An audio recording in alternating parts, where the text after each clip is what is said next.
頭巾淨係呢個綁法 ？No no no！今日分享4個絲巾用法。第一個，將絲巾對接成三角形，綁喺我哋條褲或者裙前面嘅皮帶扣位，就變咗做今季最流行嘅裙簾款啦。綁喺皮帶扣位仲可以鎖實絲巾唔走位，轉個綁法即刻變成裙褲款又得。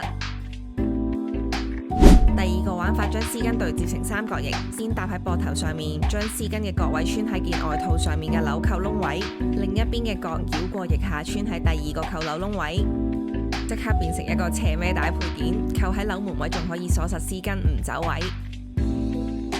第三個玩法，將絲巾4個角都打一個結先，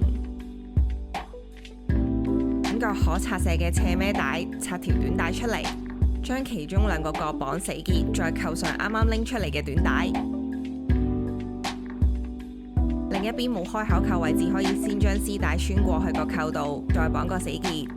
一條絲巾可以變成一個大 tote bag。最後教大家將絲巾變成一頂帽，將絲巾折短少少搭喺額頭位置，繞過後尾枕位置綁個結，即刻變身成韓星同款絲巾帽。快啲拎你屋企嘅絲巾出嚟試下啦！